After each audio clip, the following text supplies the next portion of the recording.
It was one of the most controversial killings in Kenya's history, involving a high-profile personality. And soon after the murder of the former Foreign Affairs Minister Robert Ouko, many of the investigators charged with the responsibility of bringing the culprits to book followed the same path. They died in mysterious circumstances.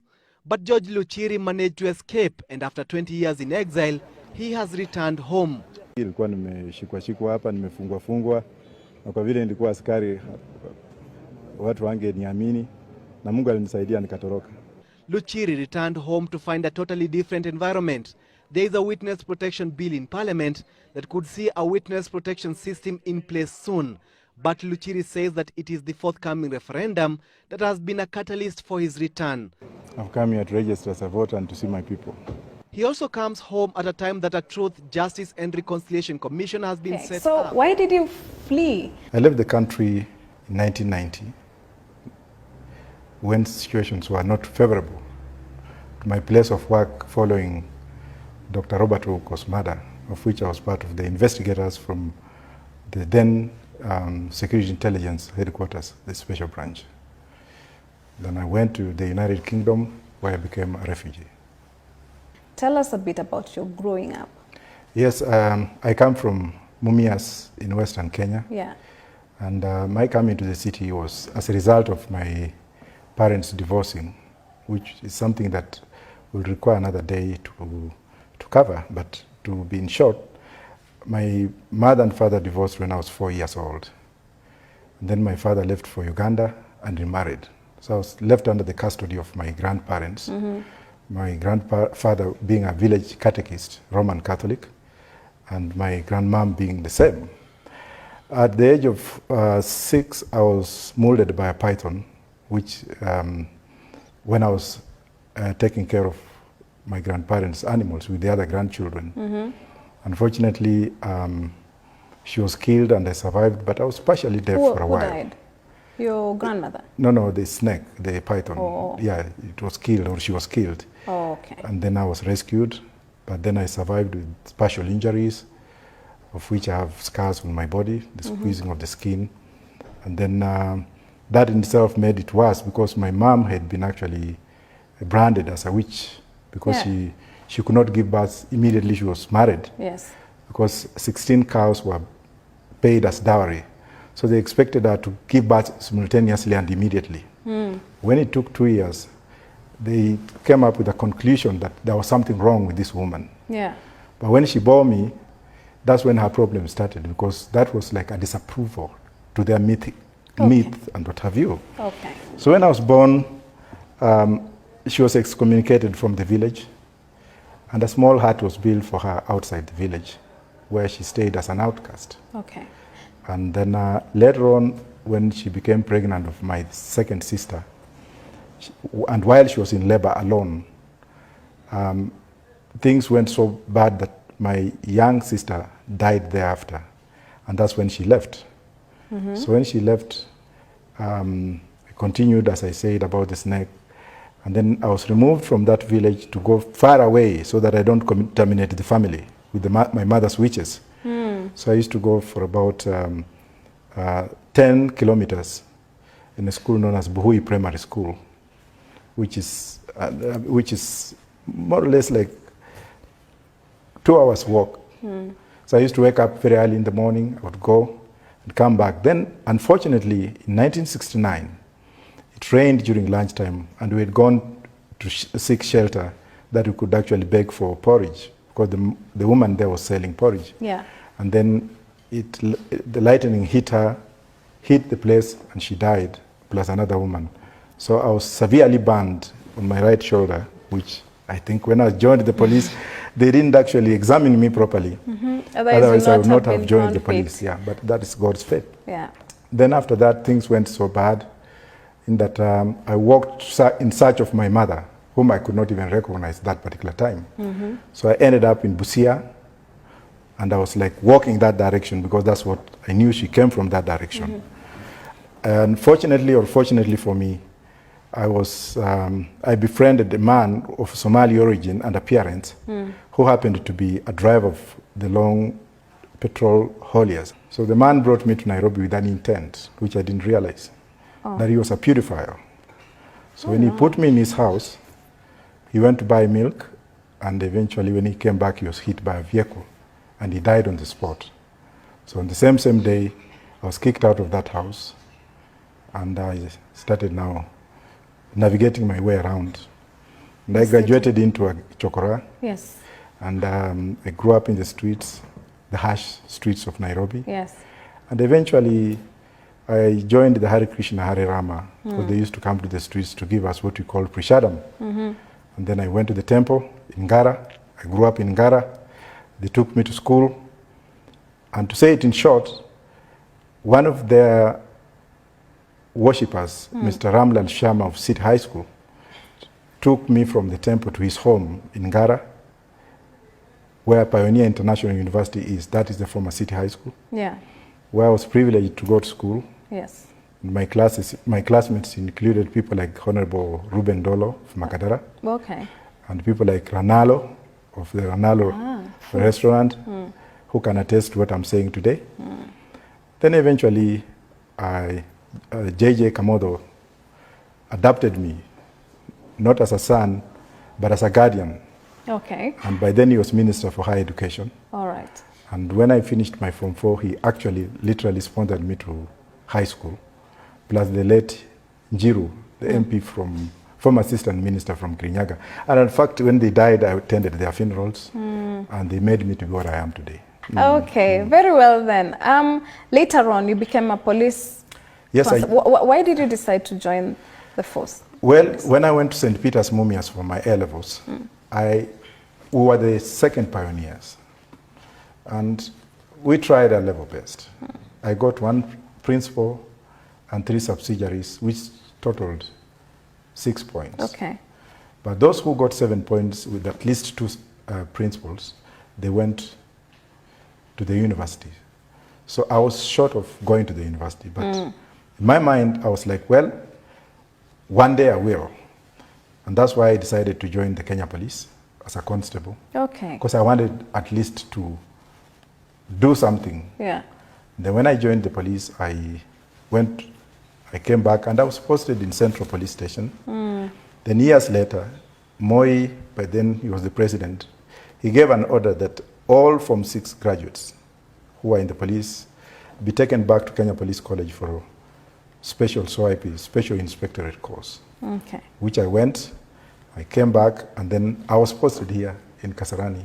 Brown, just here? Yes, Okay. when I became an inspector. Okay. Before I joined the National Security Intelligence. By Okay. that time, they called it Special Branch. Yeah. Yes. All right. But what was your ambition before you joined the police force? My ambition was to serve, to be a servant in whichever capacity. And also, I thought I would do better in the police, because police work is God ordained. Those who really know the meaning of the word police is to serve. You're like a priest. You're serving the subjects of God in another way. You're protecting lives and property. You could have become a teacher. Yes, I was a teacher before, an untrained teacher before I joined the police. All right. And my students read of people like Honorable WAJACKOYAH, whom I taught in Form 4 in Ravel Secondary School. I taught lawyers like Jacob Mtula, and there are those who are, but I was an untrained teacher. But I did not have the opportunity to go and do a diploma in education. All this, the 55-year-old professor, George WAJACKOYAH, attributes to his childhood problems when he lived as a street boy from the age of 6 until a good Samaritan showed up and doors began opening for him. The country has suffered for many, many years since independence. We have had economic exclusion, not inclusion, where the Ministry of Finance, right from the central bank governor down the drain, as well as the provincial commissioners, belong to one ethnic community. We have also had 7 PCs before, and I'm not blaming Uhuru on this, who are from one ethnic community, or those who are not were sons of previous collaborators. Where is this country going?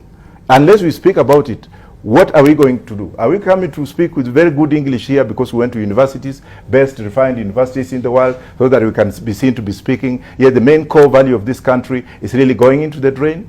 People like Raila Odinga ought to be respected. This man's bones have been broken.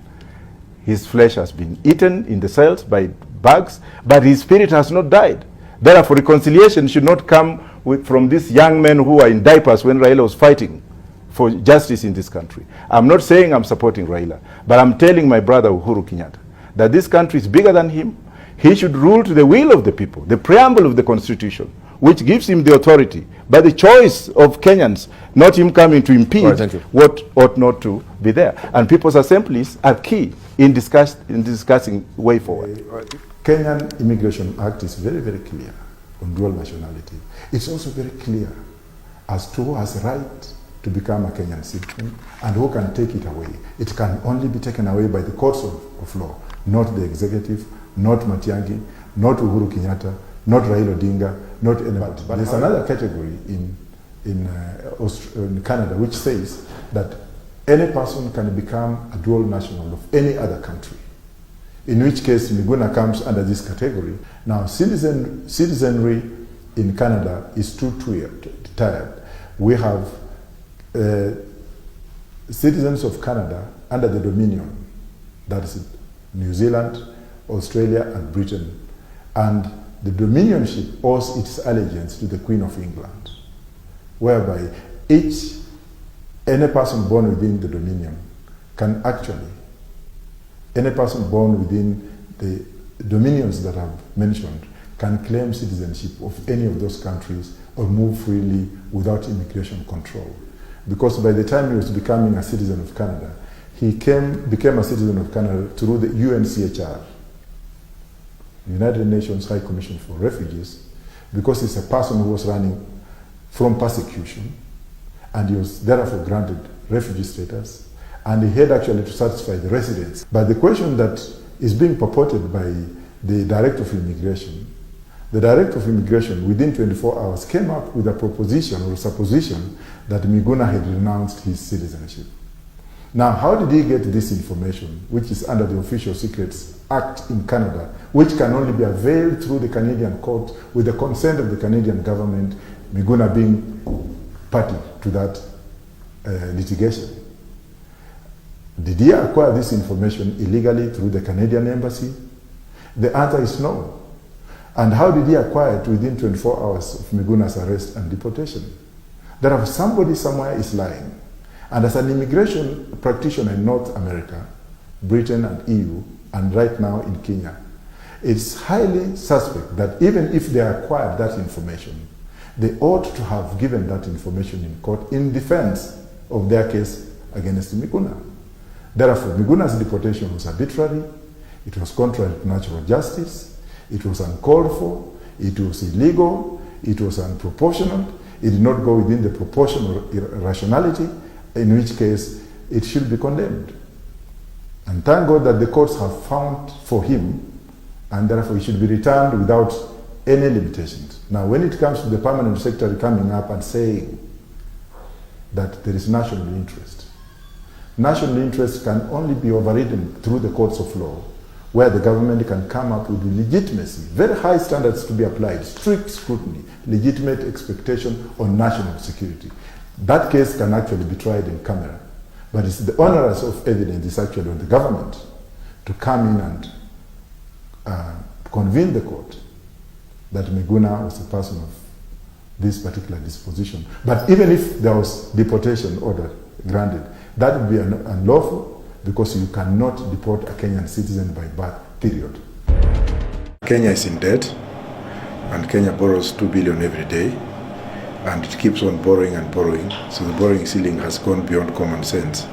So I would like to pay off the Chinese debt, and the only shortest way to pay is by legalizing and growing marijuana for commercial and industrial and medicinal purposes. There are so many ways which I will go into details. I've already spoken about, but the easiest way is to legalize, because the world is legalizing marijuana, and it's a gold mine today. It's just like oil in the Middle East. So why can't we take what God has given us, which is natural, available, and affordable and export it. I've never smoked, but I intend to smoke after we legalize it. We shall suspend and remove what is not making Kenyan nation to move and keep what Kenyans want to. But it will be up to Kenyan to look at it and say, what do you want for us to have? There are countries without constitution. Israel is one of them.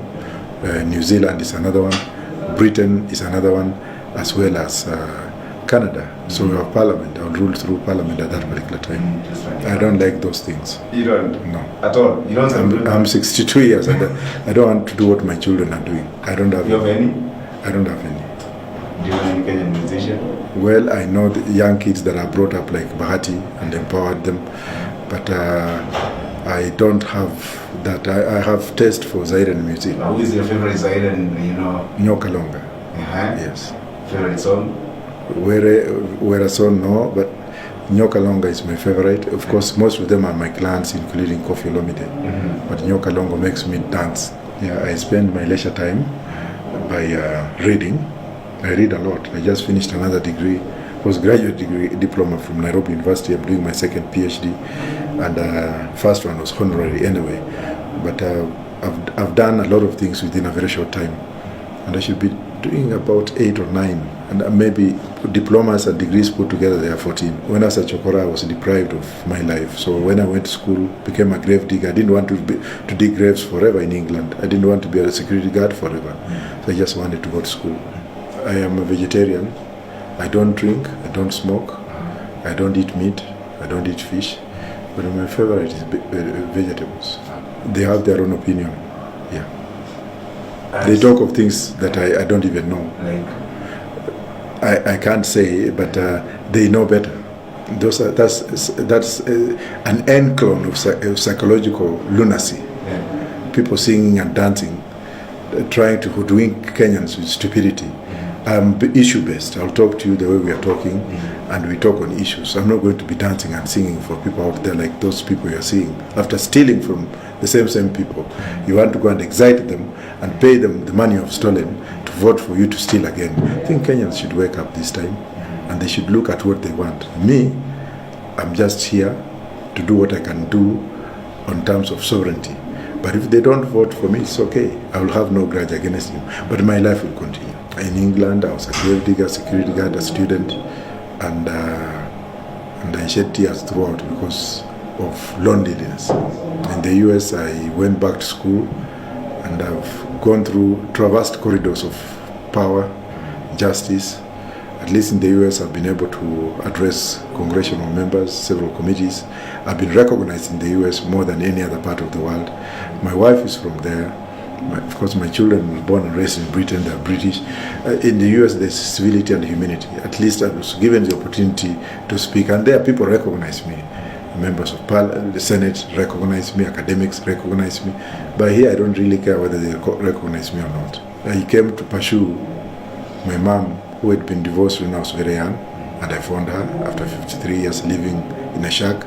I also came to pursue my family to find out where they were, and I found them, and that was the best thing that God ever did for me. My father just passed the other day after he'd given me a piece of land, and I gave him one of the best burials on earth, and I'm telling Diamond, wherever he is, to reconcile with his father. When I reconciled with my dad, because my mother had been divorced, and I spent a lot building my house before burying him. I spent almost 2.8 million in a small house, lit the village, and buried my father like a king. And that was the best thing, and the glories and the benefits I've gotten from that is peace. I'm now very peaceful. They should be very happy, arm themselves on the day of voting. Their future is changed immediately. I'm voted in. We shall be able to sell enough marijuana to restore sanity in this country and give every Kenyan money, build infrastructure, and make the youth happy.